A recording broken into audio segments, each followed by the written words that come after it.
Notre prochain invité, un invité qui est économiste de formation, qui a d'abord enseigné, puis a été chef d'établissement, directeur diocésain dans le Val-de-Marne. Mesdames et messieurs, vous avez bien sûr deviné qu'il s'agit du secrétaire général de l'enseignement catholique. Je vous demande d'applaudir chaleureusement Philippe Delorme.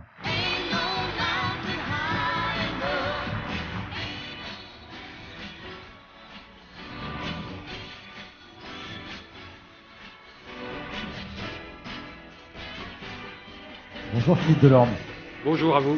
On est bien à Marseille, hein? Très très bien. On a le soleil, Ouais, on a surtout des... Ah, c'est le Marseillais qui parle. On a le soleil, on a surtout des débats très féconds et bien entendu, on a envie de connaître l'avis du secrétaire général que vous êtes sur la thématique du congrès, la transformation de l'école, le rôle des établissements, le surcroît de l'attitude peut-être dont auraient besoin ces établissements pour être plus efficaces. Diriez-vous, comme vient de le faire Jean-Marie de Kettelec, qu'il est temps de libérer l'école, et si oui, de quelle manière, dans quel but? Philippe Delorme, vous avez devant vous 20 minutes, suivies de 10 minutes d'échange avec la salle. Merci beaucoup. Écoutez, chers amis, je suis vraiment très très heureux d'être parmi vous ce matin, de vous retrouver physiquement, malgré les contraintes sanitaires. Merci d'avoir pris la décision de maintenir cette rencontre. Bien sûr, je ne peux pas débuter mon propos sans vous redire mon admiration et ma reconnaissance pour votre travail particulièrement difficile depuis 2 ans, et que dire des difficultés rencontrées depuis janvier. Je comprends, croyez-le bien, votre lassitude. Et j'ai bien conscience qu'aujourd'hui, je le dis d'une façon très simple, c'est bien pour vous, pour vos équipes, que c'est le plus difficile au quotidien. Je ne dis pas que c'est confortable d'être secrétaire général de 77 rue Saint-Jacques, mais je pense quand même que c'est plus confortable aujourd'hui que votre quotidien. Oui, grâce à votre détermination, à votre engagement sans faille, à votre capacité à entraîner vos équipes, à entraîner toute la communauté éducative, vous faites mieux que résister à la tempête covidienne. Vous êtes bons. Vous faites un bon boulot. Il faut le reconnaître, il faut le dire, il faut l'affirmer. Vous faites ce bon travail en permettant aux enfants et aux jeunes qui nous sont confiés de poursuivre leurs études dans les meilleures conditions possibles. Et cela s'est traduit dans les chiffres de rentrée. Donc je veux simplement vous dire bravo et merci. Mais je crois que si vous avez cette performance, en quelque sorte, une fois encore, c'est l'autonomie donnée aux chefs d'établissement, à leurs équipes, qui a permis cette adaptation rapide en fonction des situations rencontrées. Je ne sais pas si cette crise va entraîner un bouleversement de notre système éducatif. Et faut-il aller jusqu'à un bouleversement? Ce qui est certain, c'est que l'expérience acquise depuis 2 ans doit favoriser un renouveau de notre proposition éducative. Proposition éducative renouvelée dans laquelle l'enseignement catholique doit prendre toute sa place et même être force de proposition en utilisant tous nos espaces de liberté. Oui, l'enseignement catholique au sein du système éducatif français peut certainement mieux faire. C'est le sens de la démarche prospective, démarche qui me conduit actuellement à rencontrer chaque région, même si les calendriers ont été un peu décalés, dans une démarche qu'on peut qualifier de synodale, c'est-à-dire de marcher ensemble, dans une volonté de responsabilité en partage. Chaque acteur de l'enseignement catholique est invité à contribuer à son évolution, à son amélioration. Une fois les rencontres achevées, chaque territoire va travailler les priorités arrêtées au service de tous, au service du bien commun. La réflexion prospective s'articule autour de 4 axes. Le premier, c'est affermir et mieux faire connaître notre projet d'éducation de la personne. Je le crois, notre projet spécifique est une chance pour notre société. Mais comment, dans une société sécularisée, déchristianisée, Peut-on mieux le partager? Peut-on mieux le faire connaître? Peut-on mieux le faire découvrir? Peut-on mieux le vivre? Notre deuxième axe, c'est développer la liberté et l'excellence éducative et pédagogique pour tous. Oui, osons davantage. Osons utiliser tous nos espaces de liberté qui existent. Et lorsque je participe à un certain nombre de rencontres, lorsque je découvre un certain nombre d'initiatives, je suis toujours émerveillé par votre créativité. Ce n'est pas assez connu, ce n'est pas assez su. Mais il y a beaucoup d'initiatives locales qui vont déjà dans ce sens-là. Et nous devons, nous, enseignement catholique, avoir une politique de recherche qui permette d'être vraiment des précurseurs dans le domaine pédagogique et éducatif. Il faut que nous retrouvions ce dynamisme. Je ne dis pas qu'il est complètement perdu, mais je dis que peut-être on n'est pas assez précurseur en ce moment par rapport à d'autres périodes. Nous en avons les moyens, nous avons les acteurs, et les acteurs d'abord de terrain. Nous devons aussi poursuivre et développer notre participation à la politique d'éducation prioritaire, qui permet de reconnaître aussi le travail que fait l'enseignement catholique dans ces domaines. Aujourd'hui, vous le savez, 3 académies y participent, dont celle d'Aix-Marseille, puisqu'il y a 2 établissements marseillais qui bénéficient des contrats locaux d'accompagnement. Et puis nous devons aussi, dans le peu mieux faire, contribuer à une plus grande mixité sociale. J'ai bien entendu ce que vient de partager avec nous M. Desquetel, de la capacité distinctive au service du groupe. Oui, je suis convaincu que la mixité sociale n'empêche pas ceux qui ont le plus de capacité de réussir et permet peut-être à des plus fragiles de mieux progresser. Contribuer plus largement à une plus grande mixité sociale, ce n'est pas renoncer à l'excellence pour chacun. Cela répond bien à notre vocation d'accueillir les plus pauvres et les plus fragiles. Le Christ nous le demande. Renoncer serait renoncer à notre caractère propre. Mais s'il vous plaît, pas de faux procès, pas de procès d'intention. Quand je parle d'accroître notre mixité sociale, ça ne veut pas dire renoncer à l'excellence, bien au contraire. Ça ne veut pas dire permettre aux élèves qui ont le plus de facilité, de capacité, de ne pas les faire fructifier, bien au contraire. L'enseignement catholique doit encore former des jeunes qui, je l'espère, peut-être, deviendront, qui sait, président de la République. C'est important qu'on ait encore, parmi les dirigeants de notre pays, que ce soit dans les entreprises ou en politique ou dans d'autres secteurs, des personnes qui ont été éduquées chez nous, qui portent quelque chose, même si peut-être qu'ils ne sont pas chrétiens, mais qui auront reçu une formation intégrale, une éducation intégrale au service de tous. Je sais que développer d'ailleurs cette question de la mixité sociale est parfois difficile, parce que l'implantation de nos établissements ne le permet pas toujours, ou ne le facilite pas toujours. Mais en tous les cas, il faut, pour mieux faire, il faut oser relire nos pratiques. Il faut oser relire aussi, regarder de près le charisme initial des congrégations. Si on regarde bien, beaucoup, et je dirais même la plupart des congrégations religieuses, se sont développées d'abord pour l'accueil des plus pauvres, des plus fragiles, des gamins des rues, des jeunes filles qui n'étaient pas scolarisées. Alors bien sûr, le monde a changé, mais nous devons retrouver cette racine-là. Le 4e axe de notre travail prospectif, adapter et déployer une offre éducative actualisée. Oui, le maillage territorial est sans doute à reconsidérer. Oui, il faut que nous soyons présents là où les enfants sont présents. Mais la constitution de ce maillage ne peut pas répondre qu'à des critères économiques.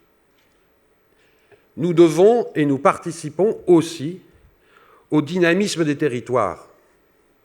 Et nous devons veiller à ne pas déserter des territoires où il y a encore des enfants, mais effectivement, l'école est fragile, etc. Bon, on connaît tous cela. Oui, il ne faut pas hésiter parfois à fermer une école pour l'implanter ailleurs. Il ne faut pas hésiter à avoir des objectifs ambitieux dans ce domaine-là, mais il faut aussi veiller à ce que notre présence soit signe de la présence d'Église, mais aussi pour toute la société, d'une présence auprès d'une population qui parfois, notamment dans les territoires ruraux, peut se sentir abandonnée. Adapter et déployer une offre éducative actualisée, c'est aussi faciliter le développement de toutes les formations, y compris les formations professionnelles, qu'elles soient par voie scolaire ou par apprentissage. Là aussi, l'enseignement catholique doit être à la pointe. Et je me réjouis d'ailleurs de voir à quel point l'apprentissage se développe et à la vitesse à laquelle cet apprentissage se développe. Mais j'ai aussi des questions derrière. Je me dis, mais c'est très bien que l'apprentissage se développe, et je soutiendrai toujours cette politique-là. Mais finalement, est-ce qu'on a pris le temps, est-ce qu'on a vraiment réfléchi aux conséquences de ce développement? Notamment, est-ce qu'on s'est vraiment posé la question de savoir ce que signifiait être apprenti au sein d'un UFA de l'enseignement catholique? Est-ce que c'est différent de l'UFA professionnel, de je ne sais quelle branche? Est-ce que nous apportons quelque chose de différent? Comment vivons-nous notre caractère propre avec les apprentis? Comment formons-nous les formateurs dans nos UFA? Sinon, le risque, je ne vous le cache pas, c'est que finalement, notre apprentissage, eh bien, on devienne comme on est très bon et qu'on sait bien faire le boulot, on aura d'excellents centres d'apprentissage. Mais que ce soit un centre d'apprentissage comme n'importe quel centre d'apprentissage, et où finalement tout ça sera dilué dans un esprit entrepreneurial, mais pas dans un esprit propre à l'enseignement catholique. Sinon, ça n'a pas de sens. Moi, je me réjouis qu'on forme davantage d'apprentis, à condition qu'on soit aussi dans l'éducation intégrale de la personne, y compris pour les apprentis. Il y a des lieux où je m'interroge aujourd'hui, parce que j'ai l'impression que ça va tellement vite qu'on n'a peut-être pas eu le temps de poser toutes les questions. Je compte sur vous pour nous aider dans cette réflexion. Et enfin, le quatrième axe de réflexion autour de la prospective, réinterroger le modèle économique et la gouvernance. Je sais que ça a fait beaucoup parler, qu'il y a eu des fantasmes derrière tout ça. Il ne s'agit pas de tout remettre en cause. Il s'agit simplement de s'interroger sur un modèle économique qui, dans certains lieux, semble un peu à bout de course, quoi. Il faut qu'on s'interroge sur la façon de réaliser des économies d'échelle, sur les évolutions des OGEC, sur le rôle des UDOGEC et UROGEC, sur le montant des cotisations, sur la solidarité, sur la recherche de nouveaux financements, sur les questions immobilières, etc., etc., etc. Mais on voit bien qu'il y a de vraies questions et il faut qu'on ose les aborder sans tabou. Et puis, en termes de gouvernance, là encore, il ne s'agit pas de tout bouleverser, mais de toujours s'interroger pour savoir si notre gouvernance aujourd'hui est efficace, est efficiente. D'un côté, oui. D'un autre côté, peut-être qu'il y a certaines lourdeurs. On parle parfois du millefeuille de l'enseignement catholique, et ça existe. Hein, voilà, ça existe. Ou des lasagnes, si mes souvenirs sont bons, parce que ça, c'est... Voilà. Millefeuille, c'est un peu plus léger que le lasagne. Bon, voilà. Mais c'est une vraie question. Moi, là-dessus, j'ai pas de difficulté à échanger, à partager. Ce qui est certain, c'est que le poids de la région va aller en augmentant. Et donc, il faut s'interroger, sans doute, sur des articulations nouvelles. Mais rassurez-vous, j'ai aucune volonté d'instaurer un ministère de l'enseignement catholique bis. Ce n'est pas ma vocation et ce n'est pas du tout mon désir. Mais là aussi, c'est ensemble qu'il faut que nous réfléchissions. Tout cela, oui, tout cela, nous pouvons le réaliser si nous le voulons. Mais d'une façon plus générale, je crois effectivement que le système éducatif français doit évoluer, rendre plus efficient chaque euro dépensé, afin de permettre à chaque jeune de progresser, de donner le meilleur de lui-même. Il ne s'agit pas de dépenser plus, mais de dépenser mieux, excusez-moi. Moins aussi, d'ailleurs, parfois, je pense. Mieux, excusez-moi. Mais mieux. Moins un petit peu, peut-être. Alors, on peut s'inspirer, effectivement, dans cette évolution du système éducatif français, des différentes... de ce qu'on vient du reportage qui vient de passer. Le tour du monde est réduit, quand même. C'était un petit tour du monde. Hein. Vous avez un monde réduit, quand même, Denis. Hein. C'est un petit aperçu. Voilà. Un petit tour d'Europe, d'une partie de l'Europe. Mais, bon, bien sûr, quand on présente ça, on a toujours l'impression que l'idéal et le mieux est ailleurs. Je rejoins bien la réflexion, d'ailleurs, de François Dubet, tout à l'heure. Voilà, de toutes ces expériences, on a sûrement à s'en inspirer, mais sûrement pas à les copier. Il faut veiller, comme le rappelait François Dubet à l'instant, au contexte. Quand on prend l'exemple de la Finlande, tous les gens dans la Finlande, c'est très bien. Mais ce qui est faisable avec quelques milliers d'élèves ne l'est sans doute pas avec 12 millions d'élèves. Ce qui est faisable avec une population relativement homogène, d'un point de vue social, culturel ou religieux, est sans doute très différent dans une société multiculturelle. Puis je dirais, méfions-nous des modes. À côté de la Finlande, il y a Singapour. Alors Singapour, c'est... J'ai remarqué que toutes les petites écoles hors contrat mettaient mathématiques, la pédagogie de Singapour. Ben, je ne sais pas, moi, mais maintenant c'est plutôt mes petits-enfants que mes enfants, parce que je n'ai pas tellement envie que mes petits-enfants soient formés comme les petits-enfants de Singapour. Ce n'est pas ce que j'espère pour eux. Voilà. Donc il y a sûrement des choses bien à apprendre dans la méthode de Singapour. Hein. Mais faisons attention aux modes. Méfions-nous des modes. Là, depuis 5 ans, 4 ans, presque 5 ans, c'est les neurosciences. Alors, surtout les 3 premières années. On en parle un peu moins maintenant. La neuroscience, il n'y a rien de mieux que les neurosciences. Donc tout le monde est allé faire des formations en neurosciences.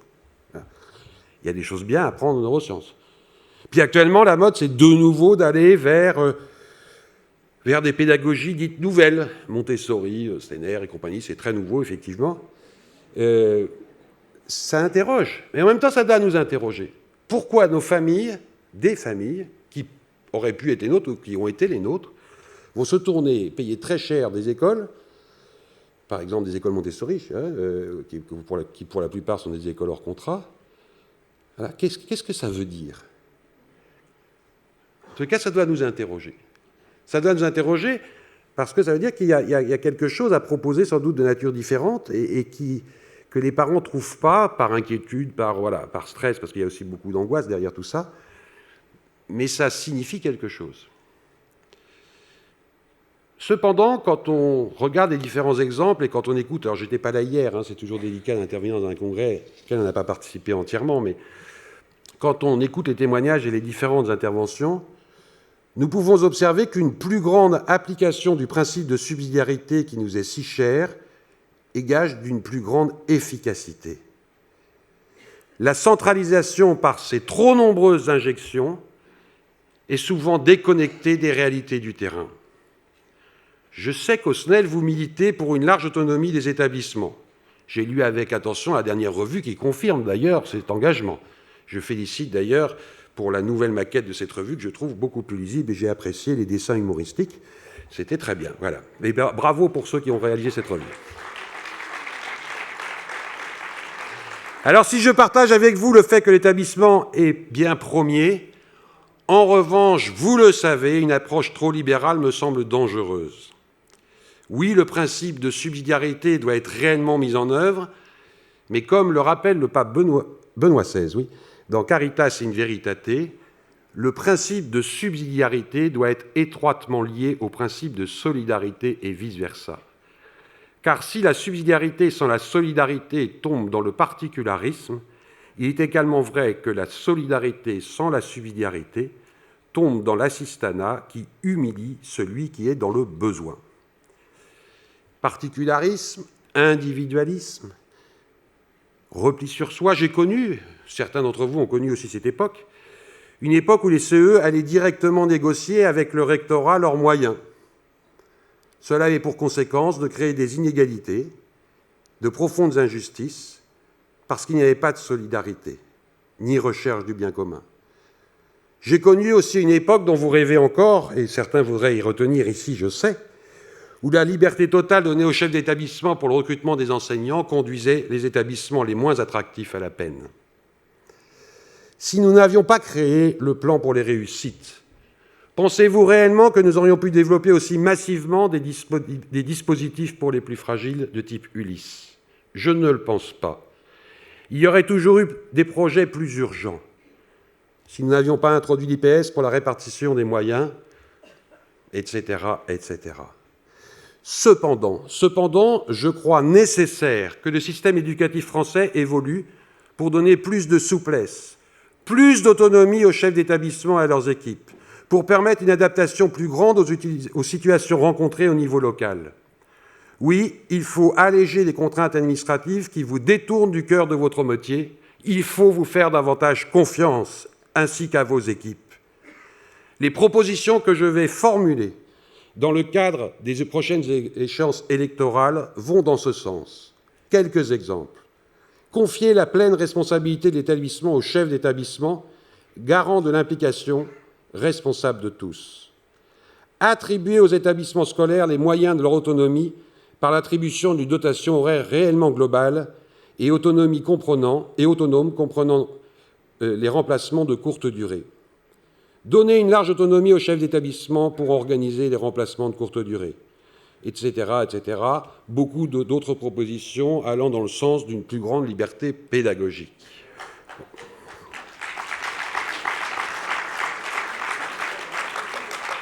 Au-delà des changements nécessaires de notre système éducatif, l'enseignement catholique doit être traité comme un véritable contributeur de l'éducation nationale.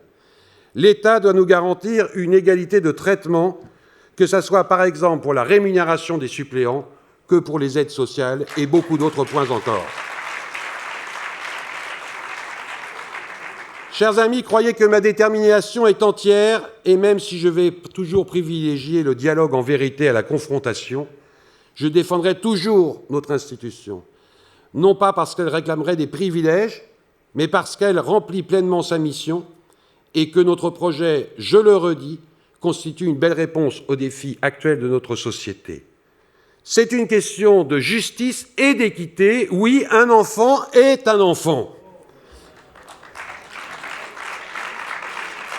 C'est ensemble, mes amis, c'est ensemble dans un esprit de service, dans un climat de fraternité authentique, que nous parviendrons à mieux faire et à prendre toute notre place dans l'évolution nécessaire du système éducatif français.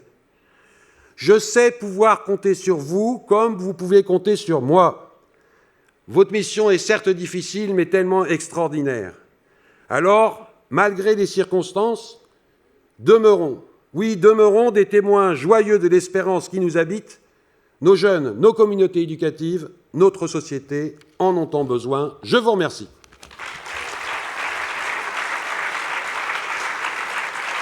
Merci beaucoup Philippe Delorme. Je vous invite à me rejoindre pour répondre aux questions ou interpellations de notre public. Et comme toujours, c'est la commission, les membres de la commission congrès qui nous... Vous avez le choix, l'embarras du choix. Lequel vous préférez? Le vert, il est pas mal. Ouais. Une première question donc pour Philippe Delorme. Pour favoriser du dynamisme, de la créativité et du renouveau, ne faut-il pas bousculer la formation des enseignants ? Je ne sais pas trop ce que veut dire bousculer la formation des enseignants. Ce qui est certain, c'est qu'il faut absolument, dans la formation des enseignants, leur dire, leur permettre d'utiliser tous leurs espaces de liberté. Nous avons aujourd'hui des espaces de liberté pédagogique, éducative, etc. Et donc, il faut qu'on les utilise. Et je trouve que parfois, les jeunes enseignants ont peur parce qu'il y a l'inspection, etc. Donc, il faut vraiment leur donner confiance là-dessus. Alors, peut-être qu'il y a aussi, dans la formation des enseignants, qu'elle soit initiale et continue, des possibilités, effectivement, de sortir un peu d'un carcan. Alors vous savez que dans la formation initiale, on est quand même soumis à une maquette, hein, donc les Master MEF, c'est quand même très contraint, mais dans la formation continue, on pourrait bousculer davantage, je le crois.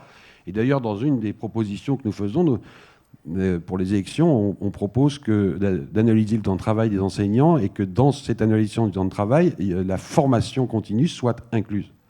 Ce qui permettrait à tous les enseignants, ce qui donnerait à tous les enseignants une obligation de se former tous les ans.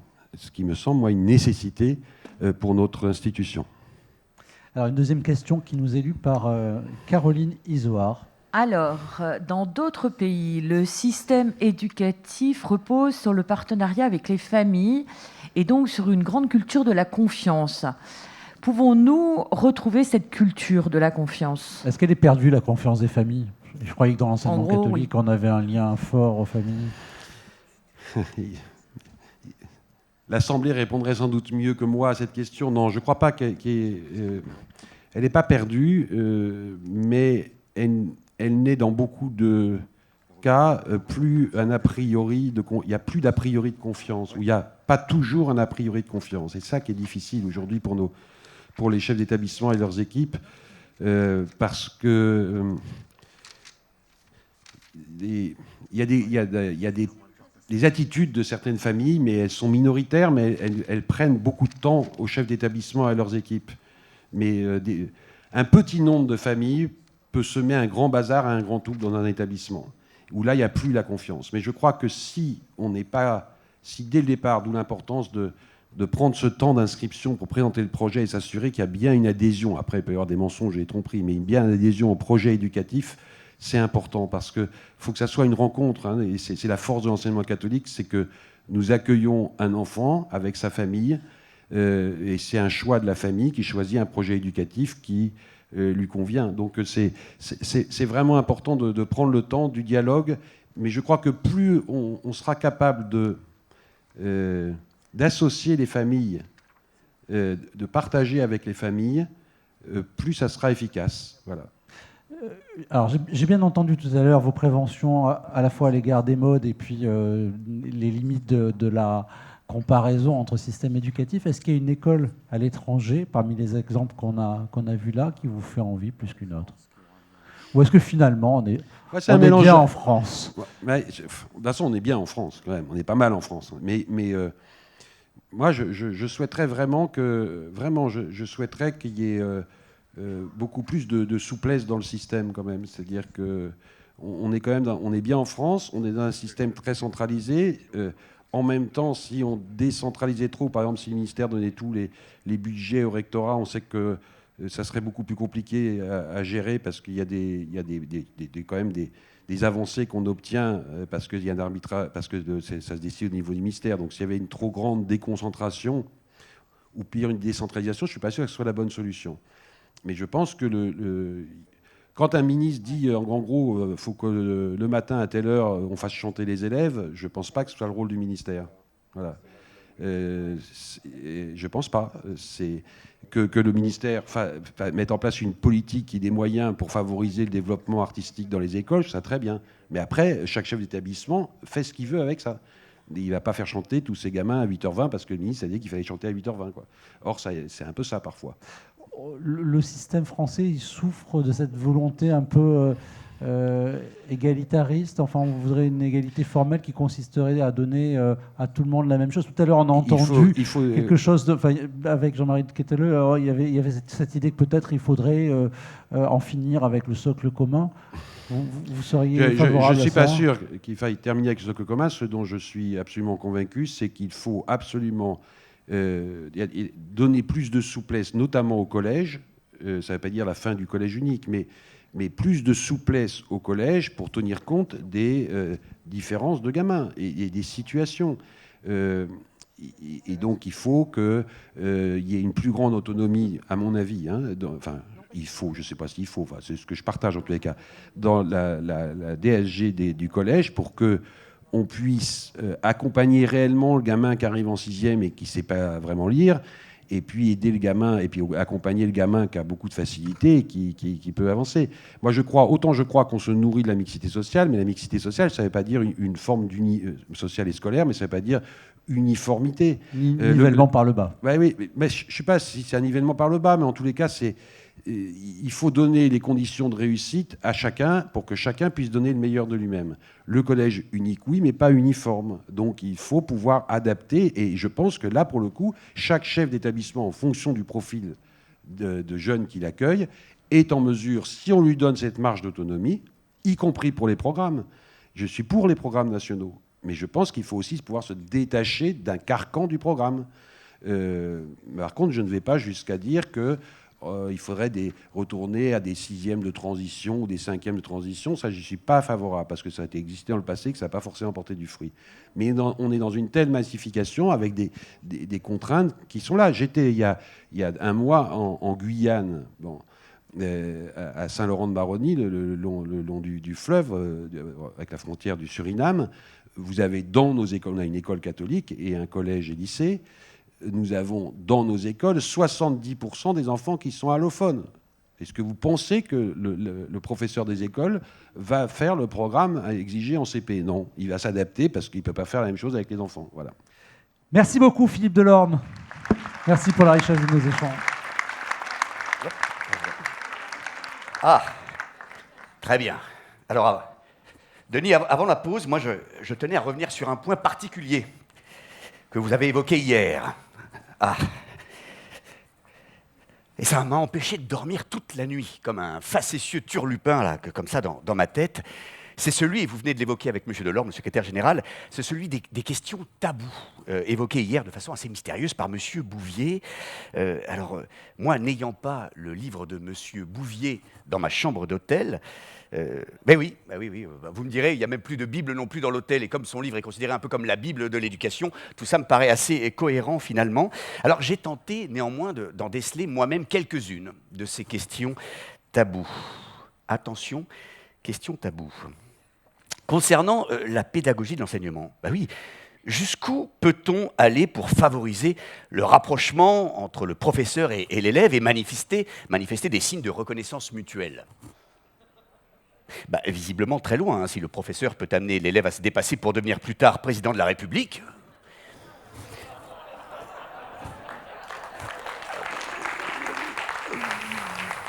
Quelle est la limite du processus de gouvernance décentralisée? Moi, je ne sais pas, mais visiblement très loin aussi, à l'image de la décentralisation en cours du ministère de l'Éducation à Ibiza.